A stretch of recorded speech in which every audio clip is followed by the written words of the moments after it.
Dear brothers and sisters in the Lord, ప్రభునందు ప్రియమైన సహోదరి సోదరులారా, today's verse for our meditation is taken from Psalm 32 verse 8. ఈ రోజు మన ధ్యానం కొరకు 32వ కీర్తన 8వ వచనం నుండి తీసుకొనబడింది. I will instruct thee and teach thee in the way which thou shalt go. నీకు ఉపదేశము చేసేదను, నీవు నడవవలసిన మార్గమును నీకు బోధించెదను. The verse for our meditation today speaks of the continual instruction and guidance of the Lord. నేటి దినం మన ధ్యానం కొరకు ఈ వచనం ఏం మాట్లాడుతుందంటే, ఎడతెగక దేవుని యొక్క నడిపింపు, దేవుడు మన పైన దృష్టి ఉంచుతాననేది జ్ఞాపకం చేస్తుంది. This is one of the favorite verses to me from the word of God. మరి దేవుని వాక్యంలో నుండి ఇది నాకు మరి కొంచెం చాలా ఇష్టమైనటువంటి వచనం ఒకటి. Why? ఎందుకని? This is my baptism promise very personally. ఇది నేను బాప్తిజం తీసుకున్నప్పుడు నాకు ఇచ్చిన వ్యక్తిగతమైనటువంటి వాగ్దానం. I repented for my sins in the year November 1981. 1981 సంవత్సరంలో పాపముల కొరకు పశ్చాత్తాపడ్డాను. And then I witnessed in waters of baptism in a local village tank in West Godavari district. ఆ తర్వాత పశ్చిమ గోదావరి జిల్లాలోని ఒక గ్రామంలో అక్కడ ఒక చిన్న చెరువులో నాకు బాప్తిజం ఇచ్చారు. That is in November 1982. ఇది నవంబర్ 1982 సంవత్సరంలో. At that time, ఆ సమయంలో while doing the ministry of laying on hands as per Hebrews 6:1 and 2, హెబ్రీయులకు రాసిన పత్రిక 6వ అధ్యాయం 1-2 వచనాల ప్రకారముగా హస్తనిక్షేపణ చేస్తున్నప్పుడు, so through the servant of God, the Lord has given me this promise as baptism promise. దేవుని సేవకుడి ద్వారా దేవుడు ఈ వాగ్దానాన్ని నాకు బాప్తిజం యొక్క వాగ్దానంగా ఇచ్చారు. Yeah, that is one of the reasons why I love this verse much. ఆ కారణాన్ని బట్టి ఈ వచనాన్ని నేను ఎక్కువగా ప్రేమిస్తాను, ఇష్టపడతాను. Almost I claim it daily because he has given. ఇంచుమించు ప్రతిరోజు ఈ వాగ్దానాన్ని కోరుకుంటాను, ఎందుకంటే దేవుడు ఇచ్చిన వాగ్దానం కాబట్టి. Coming to Psalm 32, 32వ కీర్తనకు మనం వస్తాం. when we see the psalm as a whole, ఈ కీర్తన అంతా కూడా మనం పరిశీలన చేస్తే, it is the penitential psalm of David, that is David's psalm of repentance. ఇది దావీదు పశ్చాత్తాపపడుతూ రాసిన కీర్తన. The first 7 verses of this psalm speak of a jubilant sinner who has discovered the power of divine forgiveness. ఈ కీర్తన మొదటి 7 వచనాల్లో మరి దేవుని యొక్క మరి క్షమించేటువంటి ఆ శక్తిని అనుభవించి ఎంతో సంతోషంగా రాసిన మాటలు. And from verses 8 to 11, 8 నుండి 11 వచనాల్లో we can see the assurance of divine guidance offered to a saved child of God. రక్షించబడినటువంటి ఆ దేవుని బిడ్డకి దైవికమైనటువంటి నడిపింపును గురించినటువంటి వాగ్దానం. So historically and chronologically, చారిత్రాత్మకంగా మనం వరుస క్రమంలో కూడా మనం దీన్ని చూస్తే, the psalm must be kept after Psalm 51. ఈ కీర్తన అనేది 51వ కీర్తన తర్వాత ఉండవలసింది. Psalm 32 opens with David considering how blessed are those whose transgressions are forgiven. 32వ కీర్తన ఇట్లా ఆరంభిస్తున్నాడు, తన అతిక్రమములకు పరిహారము నొందినవాడు, తన పాపమును ప్రాయశ్చిత్తం నొందినవాడు ధన్యుడు అనే మాటలతో ఆరంభించబడింది. Why he is blessed? ఎందుకని ధన్యుడు? He is blessed because a full and instantaneous irreversible pardon of transgression turns a poor sinner hell into heaven. ఎందుకనగా ఎప్పుడు మార్పు చెందనటువంటి ఈ పశ్చాత్తాప ప్రాయశ్చిత్తంలో ఒక పాపి పూర్తిగా పశ్చాత్తాపము నుండి క్షమాపణ నుండి పరలోక రాజ్యానికి మార్పు చెందినాడు కాబట్టి. Yeah, so from hell into heaven he is translated. అంటే నరకములో నుండి పరలోకమునకు మార్పు చెందినాడు. And the saved person will become the heir of all the heavenly blessings. మరి రక్షించబడిన వ్యక్తి పర సంబంధమైన ఆశీర్వాదాలన్నిటికీ పాత్రుడు, వారసుడు అవుతున్నాడు. After David was forgiven, దావీదు క్షమించబడిన తర్వాత he learned an important spiritual lesson. ఒక ప్రాముఖ్యమైన ఆత్మీయమైన పాఠం నేర్చుకున్నాడు. He found a closeness with the Lord which he had not experienced before that confession. దేవునితో ఎంతో సమీపత్వాన్ని అనుభవించాడు. ఇంతకు పూర్వం అంటే పశ్చాత్తాపపడేదానికి ముందుగా లేనంతగా ఎక్కువగా సమీపత్వాన్ని అనుభవించాడు. As a result of that, మరి దీనికి ఫలితంగా David received the promise of God's guidance. దావీదు దేవుని యొక్క నడిపింపును గురించిన వాగ్దానం పొందినాడు. When lessons have been learned, ఈ పాఠాలు నేర్చుకున్నప్పుడు and the fellowship with God is restored and maintained, దేవునితో సహవాసము సమకూర్చబడుతుంది, అట్లా కొనసాగించబడుతుంది. God always brings us to closer communion with himself. దేవుడు ఎల్లప్పుడు కూడా తనతో సన్నిహితమైన సహవాసంలో ఉండాలని కోరుతాడు. We will not only hear his voice saying, this is the way, walk ye in it. చూడండి, ఇదే త్రోవ నడువుడి అనేటువంటి ఈ స్వరం వినడం మాత్రమే కాకుండా He will guide us with his eye. తన దృష్టి ఉంచి మన మీద ఆయన నడిపిస్తుంటాడు. He teaches us greater truths. ఆయనకి మరింత ఎక్కువైనటువంటి సత్యాలని నేర్పిస్తాడు. And he extends our understanding of himself and deepen our intimacy in a precious and personal way. దేవుని గురించి ఇంకా ఎక్కువగా అర్థం చేసుకునేటట్లుగాను మనం ఆయనతో ఇంకా మరి లోతైనటువంటి సమీపత్వాన్ని మనం అనుభవించడానికి, సన్నిహిత్వాన్ని మనం అనుభవించలాగా చేస్తాడు. Then we can walk in his perfect way. అప్పుడు మనం ఆయన యొక్క పరిపూర్ణమైన మార్గంలో నడుచుకుంటాం. And also we need not walk in our own imperfect whims and fancies. We can walk in his prepared way. మన యొక్క అసంపూర్ణమైనటువంటి ఇష్టాల ప్రకారం కాకుండా ఆయన సిద్ధపరిచిన పరిపూర్ణమైనటువంటి మార్గాలు నడవగలం. Then we have to surrender our imperfect wills to the perfect will of God, so that it may be fulfilled in our life. అప్పుడు అసంపూర్ణమైనటువంటి మన మార్గాల్ని పరిపూర్ణమైనటువంటి ఆయన మార్గానికి అప్పగించుకుంటాం. తద్వారా ఆయన చిత్తము మన జీవితంలో నెరవేర్చబడలాగా God says, దేవుడు చెప్తున్నాడు, I will guide with my own eye. నీ మీద దృష్టి ఉంచి నేను నడిపించదు. Isn't a comforting statement? ఇది నిజంగా ఎంతో ఆదరణకరమైన మాట The కాదంటారా? eye of God sees our problem and need first. దేవుని యొక్క కన్నులు మన యొక్క సమస్యలని చూస్తా ఉన్నాయి, మన అక్కరని మొదట చూస్తా ఉన్నాయి. When you know that the Lord knows where you are, నీవు ఎక్కడ ఉన్నావు, ఏ స్థితిలో ఉన్నావో దేవుడికి తెలుసు అన్న సంగతి నీకు in అర్థమైనప్పుడు, what condition you are, నువ్వు ఏ స్థితిలో ఉన్నావో అది కూడా that అర్థమైతే reduces our sorrow. ఇది మన దుఃఖాన్ని తగ్గిస్తుంది. We can read in Genesis chapter 16 అది కాండము 16వ అధ్యాయంలో మనం చదువుతాం. how the angel of the Lord saw the need of Hagar. దేవదూత ఏ విధంగా హాగరు యొక్క అక్కరను చూచిందో అక్కడ ఉంది. Hagar was running away from Sarai హాగరు షారాయి యొద్ద నుండి పారిపోతా because ఉంది. Sarai oppressed her. ఎందుకంటే షారాయి ఆమెను చాలా బాధ పెట్టింది. Therefore Hagar gave a name to God, that is El Roi, God. అందుకనే హాగరు ఇక్కడ దేవుడికి పేరు పెడతాను, ఎల్రోయి అని పేరు పెట్టాను. And what is the meaning? దాని అర్థం ఏమిటిది? Thou art a God who నీవు sees. చూచుచున్న దేవుడు. The eye of the Lord not only sees your need, యెహోవా యొక్క కన్నులు నీ అక్కరను మాత్రమే చూడడం కాదు, but they will provide a solution for that need. ఆ అక్కరకి సమస్య పరిష్కారాన్ని కూడా ఇస్తుంది. He sees not only the good but the evil ones also. ఆయన మంచి వారిని, మంచిదాన్ని మాత్రం కాదు చెడ్డవారిని కూడా చూస్తున్నాడు. In Proverbs 15 verse 3, సామెతల గ్రంథము 15వ అధ్యాయము 3వ వచనంలో, the eyes of the Lord are in every place, beholding the evil and the good. 15:3. 15వ అధ్యాయం 3వ వచనము, యెహోవా కన్నులు ప్రతి స్థలము మీద నుండును, చెడ్డవారిని మంచివారిని అవి చూచుచుండును. We all know the famous encouraging verse in 2 Chronicles 16:9. రెండవ దినవృత్తాంతం గ్రంథం 16వ అధ్యాయము 9వ వచనం రాయబడినటువంటి మనకి ఎంతో ప్రోత్సాహాన్నిచ్చే వాగ్దానం మనకు తెలుసు కదా. What is that? అదేమిటిది? For the eyes of the Lord run to and fro throughout the whole earth to show himself strong in behalf of them whose heart is perfect toward him. మరి 16:9. 16వ అధ్యాయము 9వ వచనం మనం చదువుతున్నాము. తన ఎడల యథార్థ హృదయం గలవారిని బలపరచుటకు యెహోవా కను దృష్టి లోకమంతటా సంచారము చేయుచున్నది. In today's promise for our meditation, మరి నేటి దినము మన ధ్యానం కొరకుంటుంది ఈ వాగ్దానంలో 3 specific words are used 3 నిర్దిష్టమైనటువంటి పదాలు ఇక్కడ ఉపయోగించబడ్డాయి. in 32:8. 32వ కీర్తన 8వ వచనంలో, I will instruct thee.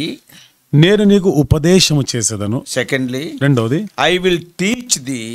నీకు బోధించదను. Thirdly, మూడవది, I will guide thee. నిన్ను నడిపించదను. Instruct, teach, guide. ఉపదేశిస్తాను, బోధిస్తాను, నడిపిస్తాను. When our sins are forgiven, మన పాపములు క్షమించబడినప్పుడు, when we start enjoying the continual fellowship with the Lord, దేవునితో ఎడతెగని ఈ సహవాసాన్ని అనుభవిస్తున్నప్పుడు, then God instructs us and teaches us similar to a father who lovingly watches over his children.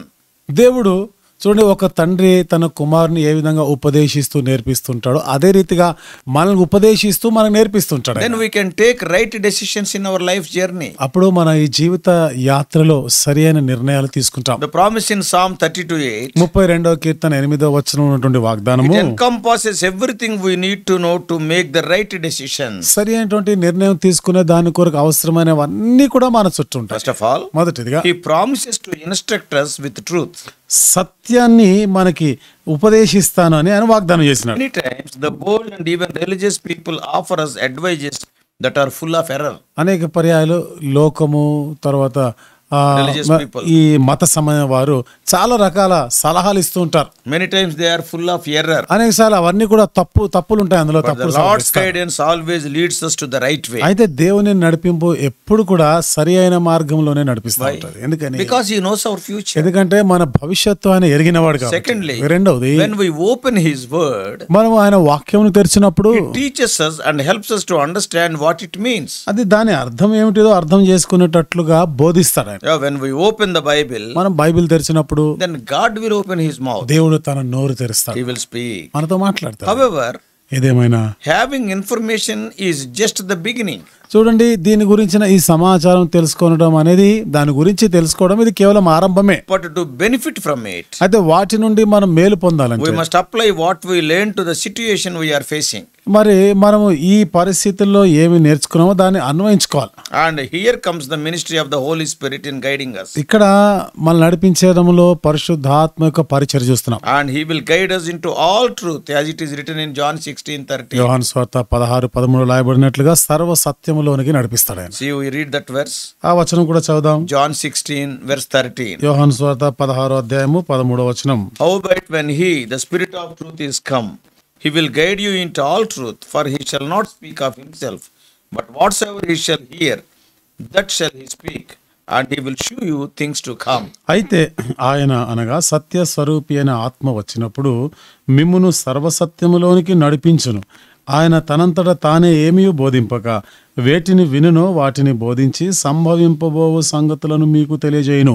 The goal of the Holy Spirit is to direct us to do the will of God. పరిశుద్ధాత్మక గురి ఏమిటిదంటే దేవుని చిత్తాన్ని మనం చేయలాగిన నడిపించుటే. He will show us the difference between the truth and error. సత్యానికి పొరపాట్లు తప్పిదాలకి ఉన్నటువంటి వ్యత్యాసాన్ని, భేదాన్ని చూపిస్తుంది. And the Holy Spirit shows us what is best for us. మరి పరిశుద్ధాత్మ మనకి శ్రేష్టమైనది ఏమిటిదో చూపిస్తుంది. So when we follow the promptings of the Holy Spirit, పరిశుద్ధాత్మ మనం ప్రేరేపిస్తున్నప్పుడు వీటిని మనం అర్థం చేసుకుని అనుసరిస్తే then we can avoid wrong choices. అప్పుడు మనం తప్పుడు నిర్ణయాలు చేయకుండా ఉండగలం. That is the second word. ఇది రెండవ మాట. We have seen instructing and we have seen teaching. ఉపదేశించుట, బోధించుట, ఇవి మనం చూసినాం. Thirdly, మూడవది, He guides us with His eye.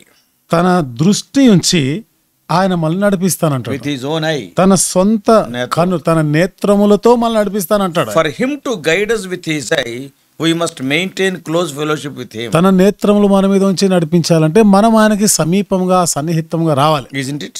అంతే కదండి. Because if you want, you have to look into His eye, to be guided by His eye. మరి ఆయన యొక్క నేత్రముల చేత నడిపించబడాలంటే ఆయన కళ్ళ వైపు, ఆయన నేత్రం వైపు చూడాలి. It is not through voice. ఇది స్వరము ద్వారా కాదు. What it is written? ఇక్కడ ఏం రాయబడింది? I will guide you through my eye. నేను నా నేత్రముల చేత నిన్ను నడిపించదను. If you want to be guided by the eye of the Lord, you must be very close to the Lord. దేవుని యొక్క నేత్రముల ద్వారా నువ్వు నడిపించబడాలంటే నువ్వు దేవుని నేత్రములకు దగ్గరగా, సమీపంగా ఉండాలి. He is not telling that I will talk to you. నేను నీతో మాట్లాడతాను అని చెప్పడం లేదు. And He is not telling that I will give some signs with my hands or like that. నా చేతుల ద్వారా కొన్ని సూచనలు నీకు చూపిస్తాను, చెప్తానని చెప్పడం లేదు. But eyes.